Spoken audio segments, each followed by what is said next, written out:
ஓம் நமச்சிவாய. இன்று நாம் ருத்ராட்சத்தை பற்றி தெரிந்து கொள்ளப் போகிறோம். ருத்ராட்சத்தை பற்றி பலவிதமான சந்தேகங்கள் நமக்கு உள்ளன. ஏனென்றால் அவ்வாறு ருத்ராட்சத்தை பற்றி பலரும் பல வகையில் சொல்லியிருக்கிறார்கள்.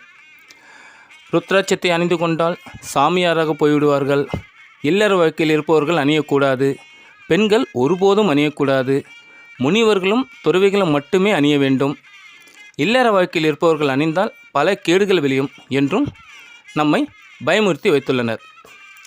எனது நண்பர் ஒருவர் நான் கோவிலை பற்றி பகிர்கின்ற யூடியூப் வீடியோவை பார்த்து, நான் ருத்ராட்சம் அணிய வேண்டும் என்று ஆசைப்படுகிறேன், ஆனால் வீட்டில் எல்லோரும் வேண்டாம் என்கிறார்கள் என்றார்.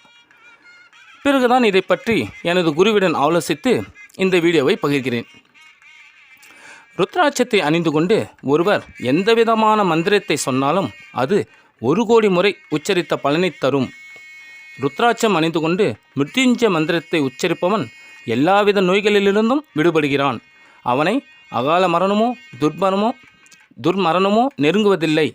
ருத்ராட்சம் இருக்கும் வீட்டில் லட்சுமி கடாட்சம் நிறைந்திருக்கும் என்று காஞ்சி மகா பெரியவர் சங்கராச்சாரியார் ஸ்ரீ சந்திரசேகர சரஸ்வதி சுவாமிகள் கூறியுள்ளார்.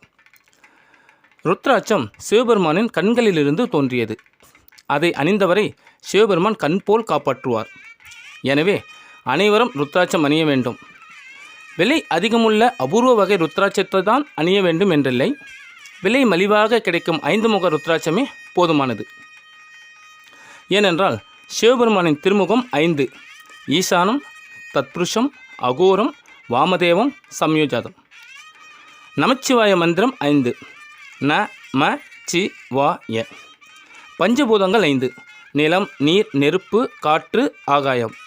புலன்கள் 5: மெய், வாய், கண், மூக்கு, செவி. எனவே 5 முகம் என்பது சிவபெருமானின் அம்சமானது. ருத்ராட்சத்தை எல்லா நேரங்களிலும் அணிந்திருக்கலாம்.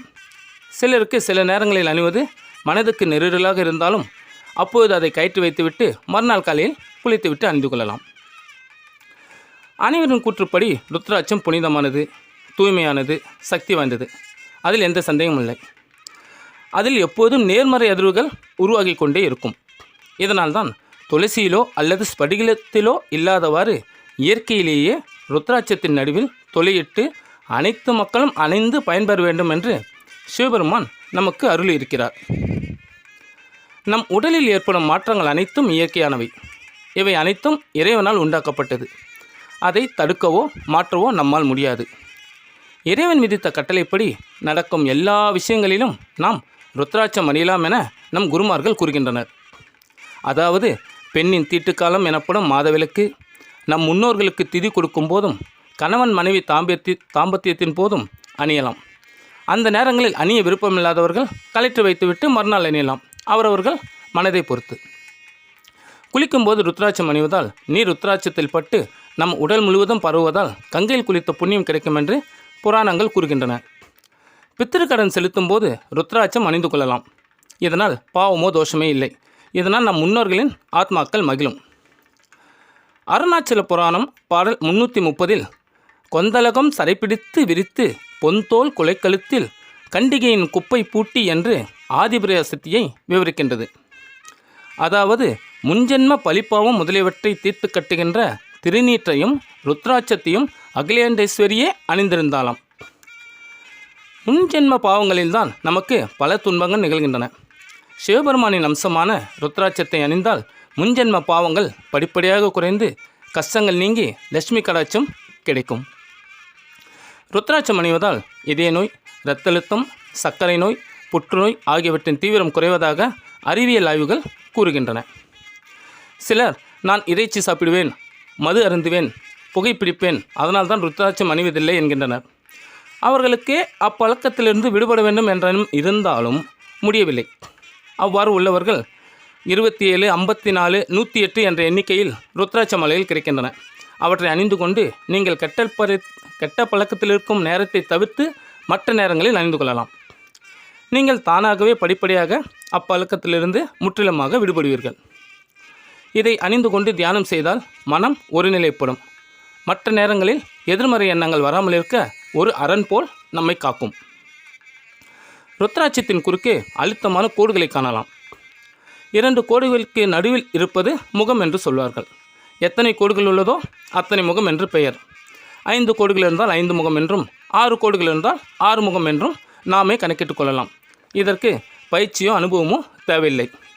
ருத்ராட்சத்தை சாதாரணமாக பார்த்தாலே நாம் தெரிந்து கொள்ளலாம். இப்போது ருத்ராட்சம் எப்படி உருவானது என்று பார்ப்போம். புராண காலத்தில் தாரகாசன், கமலாசன், வித்யுன்மாலா என்ற 3 அரக்கர்கள் இருந்தனர். இவர்கள் அரக்கர்களாக இருந்தாலும் தீவிர சிவபக்தர்கள். அசுரகுரு சுக்கராச்சாரியாரின் ஆலோசனைப்படி மூவிலகிலும் அசுர சாம்ராஜ்யத்தை ஏற்படுத்த சிவனை நோக்கி கடுந்தவம் இருந்தனர். சிவபெருமான் மகிழ்ந்து அவர்கள் முன் தோன்றி அவர்கள் வேண்டியவற்றை கொடுத்ததுடன் தங்கம், வெள்ளி, இரும்பாலான 3 கோட்டைகளை அரக்கர்களுக்கு வழங்கினார். பறந்து செல்லும் சக்தியும் அபூர்வமான அஸ்திரங்களையும் தன்னகத்தே கொண்டது அக்கோட்டைகள்.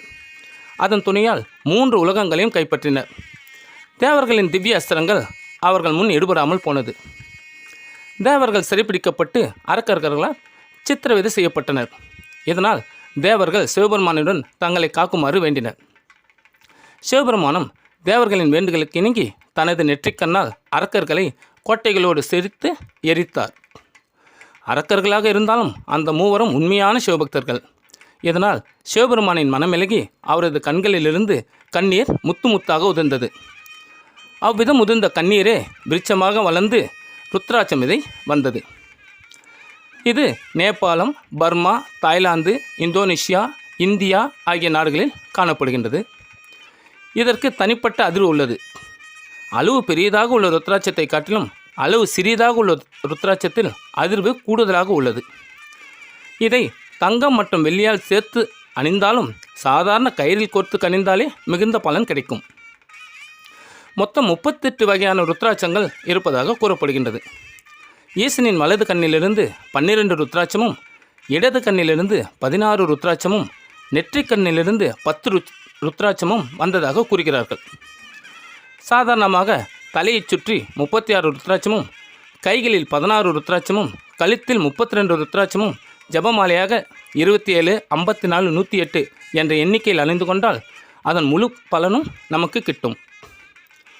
சித்தர்கள், முனிவர்களும் காடுகளில் இருக்கும் குட்டைகளிலும் குளங்களிலும் நீரை அருந்துவதற்கு முன்னரோ உணவு உட்கொள்வதற்கு முன்னரோ தூய்மையானதா என்பதை கண்டறிய ருத்ராட்ச மலையை அதன் மேல் பிடிப்பார்கள்.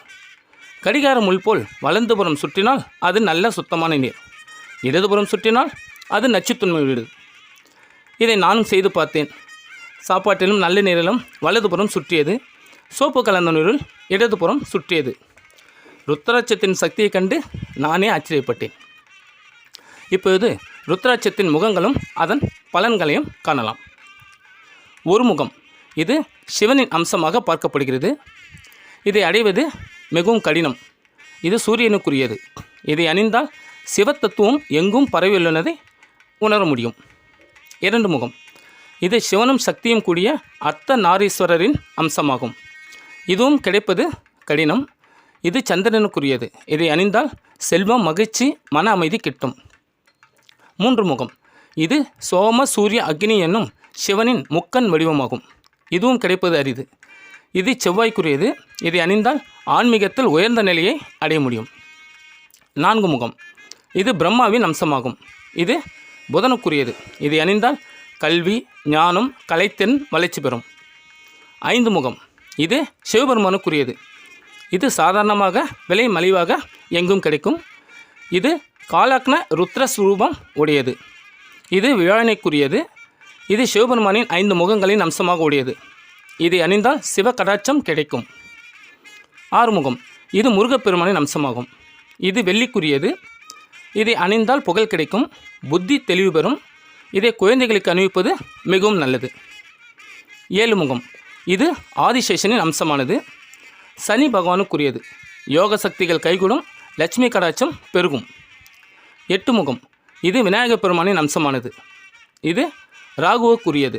இதை அணிந்தால் அஷ்டமா சக்திகள் கிட்டும், அஷ்டலட்சுமிகளின் அருள் கிடைக்கும். 9 முகம், இது பைரவரின் அம்சமானது. இது கேதுவிற்குரியது. இதை அணிந்தால் நவசக்திகள் பேரருள் கிட்டும், சித்தி முத்தி ஏற்படும். 10 முகம், இது விஷ்ணு பகவானின் அம்சமாகும். இதை அணிந்தால் ஏவல், பில்லி, சூனியம் வலிவிலிருந்து போகும், கோள்களினால் வரும் தோஷங்கள் நிவர்த்தியாகும். 11 முகம். இது ருத்ரர்களின் அம்சமாகும். இதை அணிந்தால் சிவஞானம் கிடைக்கும். 12 முகம் சூரியனின் அம்சமாகும். 13 முகம் இந்திரனின் அம்சமாகும். 14 முகம் தேவனின் அம்சமாகும். 15 முகம் பசுபதியின் அம்சமாகும். 16லிருந்து 38 சதாசிவனின் அம்சமாக விளங்குகிறது. எனவே இதை நம் உடலில் அணிய முடியவில்லை என்றாலும் வெளியே செல்லும்போது நம் கைப்பையிலோ அல்லது வாகனத்திலோ தூங்கும்போது நம் தலையணியின் அடியிலோ வைத்து கொள்ளலாம். இதனால் எதிர்மறை எண்ணங்கள் விலகி கெட்ட கனவுகள் வராமல் ஆழ்ந்த உறக்கம் உறங்கலாம். இந்த ருத்ராட்சத்திற்கு சிவமணி, தெய்வமணி, நாயகமணி, கண்மணி, கடவுண்மணி, கண்டம், கண்டி, கண்டிகை, முன்மணி என பல பெயர்களால் அழைக்கப்படுகிறது. சிவபெருமானின் அம்சமாகிய ருத்ராட்சம் என்பது குருமார்களும் முன்னோர்களும் நமக்கு கொடுத்த மிகப்பெரிய கொடை. ருத்ராட்சம் அணிவது நமது பாரம்பரியம், நம்மை நல்வழிப்படுத்தும் மருந்து, நமது வாழ்வியல் முறை. இதை அணிந்தால் முகம் பொலிவு பெறும், தீவினைகள் அகலும், நேர்மறை எண்ணங்கள் கூடும், நமது பேராசையை அடக்கும், இறை வழிபாடு அதிகமாகும், கெட்ட சக்திகளை நம் அருகே அண்டவிடாது, நம் ஆன்மாவையே புனிதப்படுத்தும். ருத்ராட்சம் அணிந்திருக்கும் போது யார் என்ன கேலி பேசினாலும் பொருட்படுத்தக்கூடாது. சிவபெருமானின் அருள் இல்லாமல் இதை யாரும் அணிய முடியாது. சிவபக்தருக்கு ருத்ராட்ச தானம் செய்வது சிறப்பு என்றும் ருத்ராட்சம் அணிவது புண்ணியம் என்றும் ருத்ராட்ச விருட்டம் என்னும் வெண்பாநூலில் சிதம்பரம் மறைஞான சம்பந்தர் பாடியுள்ளார். 63 நாயன்மார்களில் ஒருவர் மூர்த்தி நாயனார். அவரை சுந்தரர் திருத்தொண்ட தொகையில் மும்மையால் உலகாண்ட மூர்த்திக்கு மடியேன் என்று துதிப்பார். மும்மை என்பது ருத்ராட்சம், ஜடை, திருநீறு. இந்த மூன்றும் உண்மை பொருள் என வாழ்ந்து சிவபெருமானால் ஆட்கொள்ளப்பட்டார் மூர்த்தி நாயனார். சிவபெருமான் ருத்ராட்சம் அருளியது மனிதன் வாழும் உடலுக்காக அல்ல, நம் உயிரின் ஆன்மாவிற்காக. எனவே திருநீர் பூசுவதும் ருத்ராட்சம் அணிவதும் நமது அடையாளம் என்பதை உணர்ந்து ஆண் பெண் பேதமில்லாமல் ருத்ராட்சத்தினை அணிந்து கொண்டு சிவபெருமானின் அருளை பெற்று வாழ்வில் எல்லா வளங்களும் நலங்களும் பெற கேட்டுக்கொள்கிறேன். ஓம் நமச்சிவாய். இந்த வீடியோ உங்களுக்கு பிடிச்சிருந்தா லைக் பண்ணுங்கள், ஷேர் பண்ணுங்கள், சப்ஸ்கிரைப் பண்ணுங்கள். உங்கள் கருத்துக்களை கண்டிப்பாக கமெண்ட் பாக்ஸில் பதிவு பண்ணுங்கள். நன்றி.